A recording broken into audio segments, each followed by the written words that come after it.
Bé, fins aquí el nostre espai d'esports. Aquest 2010 també copsarem l'actualitat informativa i la vida dels clubs del Maresme. L'esport és un vincle sa i cohesionador i nosaltres en volem ser el fil conductor. És per aquesta raó, principalment, que posem a la vostra disposició un correu electrònic que veieu ara en pantalla, maresmesport@yahoo.es. Aquí ens podeu fer arribar totes les vostres informacions com a clubs que nosaltres ens encarregarem de tractar-les.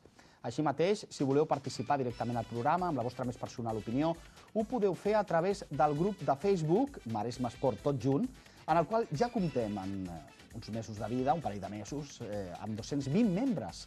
La veritat és que en aquest sentit hem rebut felicitacions pel poc temps del grup en aquesta xarxa social i el ràpid creixement que hem tingut havent superat fins i tot programes d'àmbit estatal com Deporte de Teledeporte amb 147 fans, grans amics nostres, per cert, aquest bon equip d'esports de televisió espanyola que aprofitem per saludar amb molt d'afecte i els donem les gràcies per donar-nos aquest petit avantatge.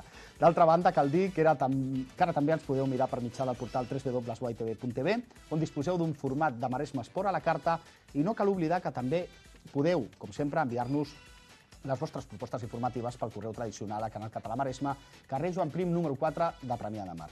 Per acabar, hem de donar les gràcies aquest 2010 també al nostre més que fidel servei d'estilisme. No cal dir que estem en bones mans a càrrec de la perruquera professional Mari Carmona, del centre d'estilisme Trend d'Imatge del carrer Sant Josep Oriol, número 7 de Vilassar de Dalt, i també un nou col·laborador, que és el nostre servei tècnic a nivell informàtic, Clone PC, del carrer Elisenda de Montcada, número 53 de Premià de Mar. I com sempre, us agraïm la vostra presència, us esperem la setmana que ve i us desitgem una molt bona setmana esportiva.